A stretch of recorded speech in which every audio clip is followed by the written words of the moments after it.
Les châteaux des Ardennes offrent un aperçu de l'histoire et de la richesse culturelle de la région, avec des architectures variées et des histoires uniques. De nombreux châteaux des Ardennes ont été construits au Moyen Âge pour des raisons défensives et stratégiques.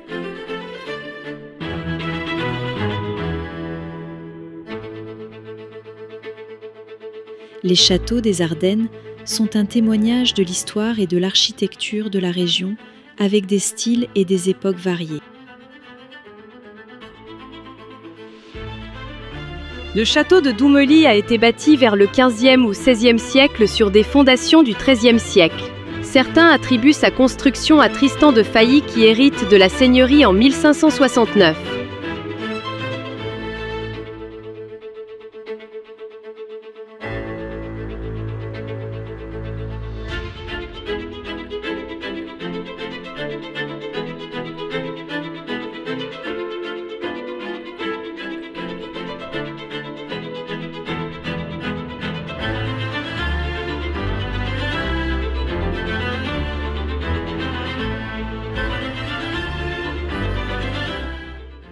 Une maison forte, propriété de la famille de Varigny d'Aguizy, existait sur ce site.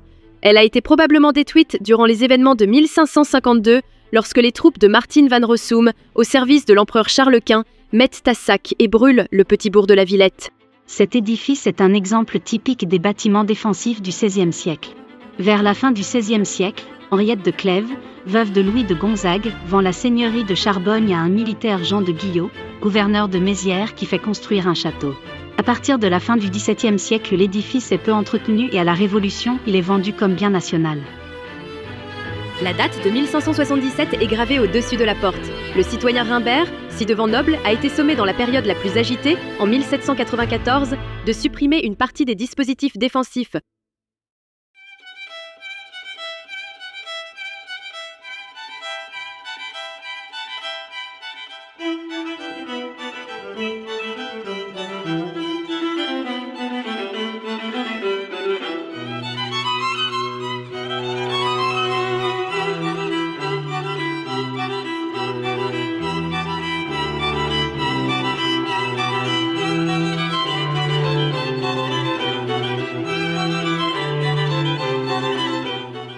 Niché dans un écrin de verdure, le château de Manon à la Bastouligny est une maison fortifiée chargée d'histoire et de charme.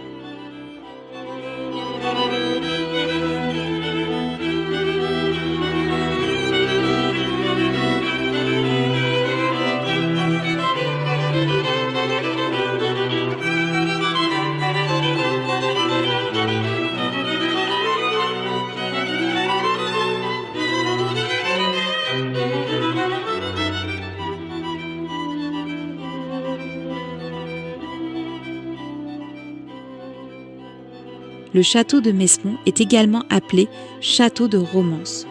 Une construction antérieure figure sur une gouache de Charles III de Croÿ, datée de 1607. On ne sait à quelle date cette construction fut détruite et le château actuel édifié. L'édifice précédent a été détruit en 1617 par les troupes royales marchant sur Rethel commandées par le duc de Guise et le marquis de Thémines.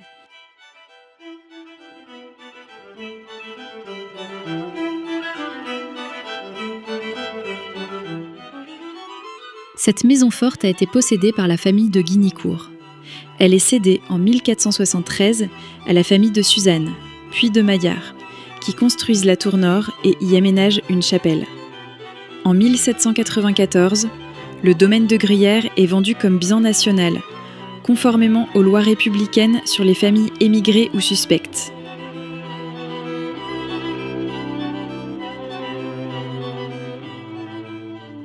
Après la Révolution, le château est construit avec les pierres, les pavages et les bois venant du démantèlement et de la vente des matériaux de l'abbaye Notre-Dame de Signy, vendus aux enchères. Lors de la Deuxième Guerre mondiale, le général Patton y a séjourné lorsque le château était l'hôpital de campagne des armées américaines lors de la bataille des Ardennes.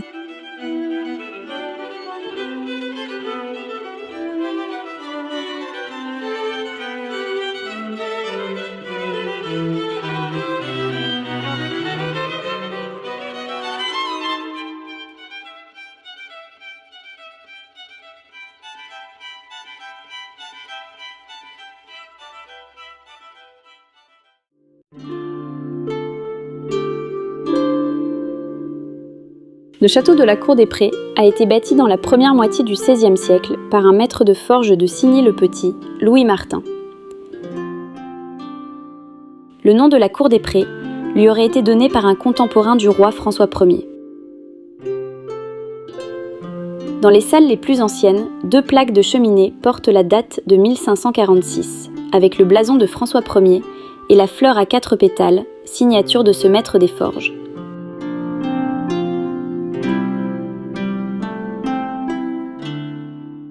François Ier a encouragé chaque fois que possible la mise en place de protections susceptibles de ralentir la progression d'un ennemi venant du Saint-Empire romain germanique.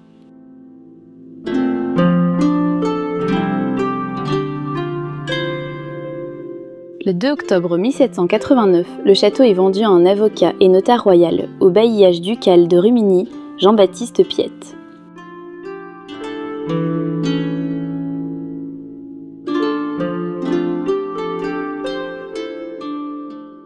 Jean-Baptiste Piette, descendant de Louis Martin, premier maire de Rumigny, élu en 1790, puis membre de la Convention après la mort du roi, dut détruire le donjon et le pont-levis pendant la Terreur.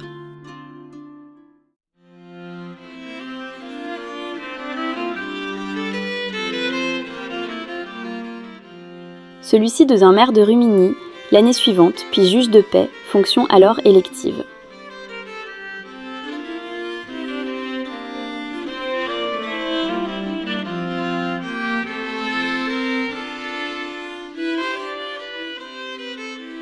La légende veut que ce soit au château de la Cour des Prés que le duc d'Enghien ait dressé les plans de la bataille de Rocroi.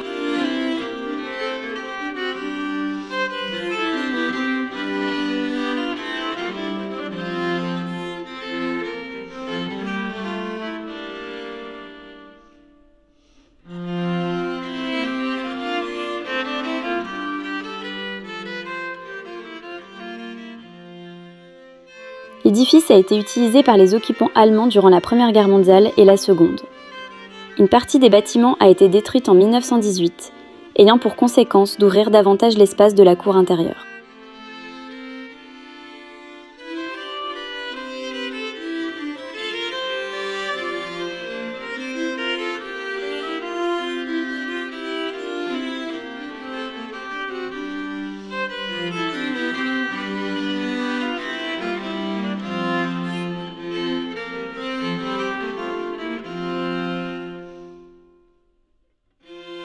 La cour des Prés, souvent transmise par les femmes, est toujours restée dans la même famille. Aussi, chacun lui a laissé un peu de son époque.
Le château de Lamécourt, construit probablement au XVIe siècle, a été occupé par les Ligueurs en 1588 et repris par les protestants la même année.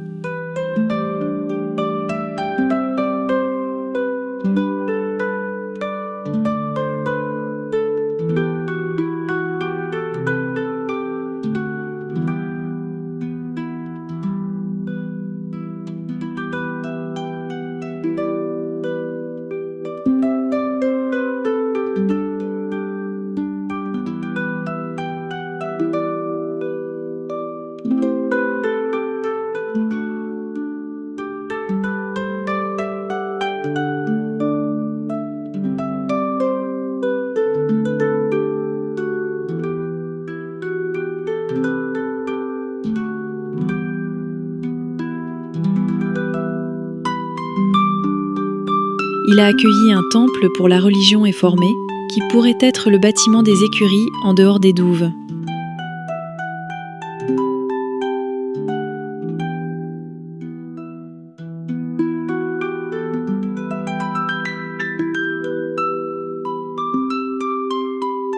Cette demeure seigneuriale a traversé les époques, abritant des générations de propriétaires liés à l'histoire militaire et économique des Ardennes.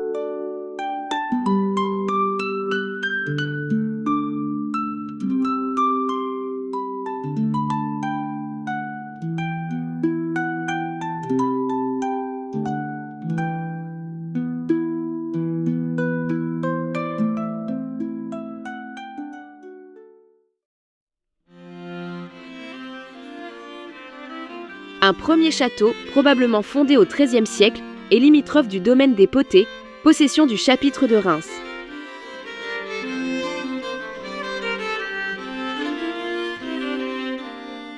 Antoine de la Marche des Comtes, gouverneur de Sedan de 1599 à 1640, devient seigneur de l'Échelle par son mariage avec Anne de Maucourt en 1594.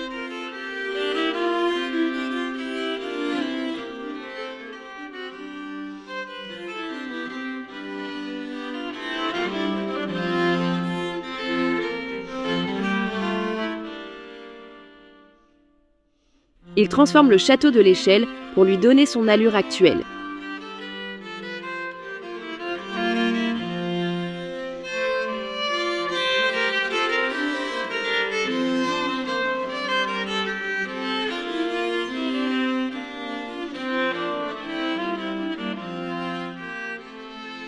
Il est vendu à la Révolution comme bien national à Simon Potier, chapelier de l'Échelle, qui en rétrocède ensuite une bonne partie à la commune.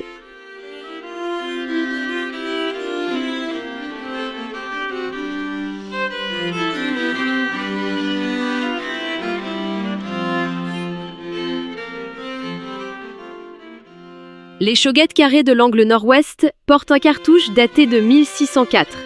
Son nom de tour au boulet, ou de tour des massacres, rappelle la destruction du village, le massacre des habitants et l'assaut du château en 1642 par les troupes espagnoles.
Le château des Loches, à Mazerny dans les Ardennes, est un lieu chargé d'histoire niché au cœur de la nature.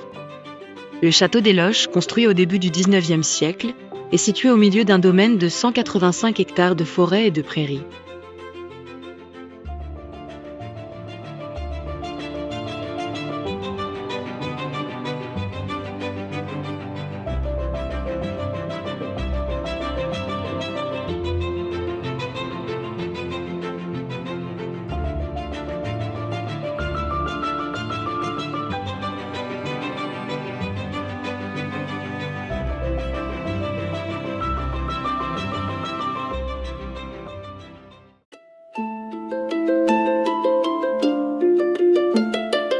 Entrée dans la maison de Bourgogne puis d'Espagne en 1555, la seigneurie de Vireux-Vallerand est annexée à la France dès 1680.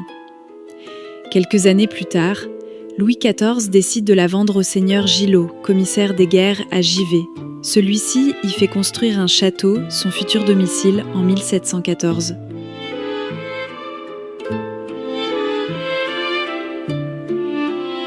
Au milieu du XIXe siècle, le château est racheté par le baron Sibuet, qui fut conseiller d'État, député des Ardennes et conseiller général du canton de Givet auprès de Napoléon III.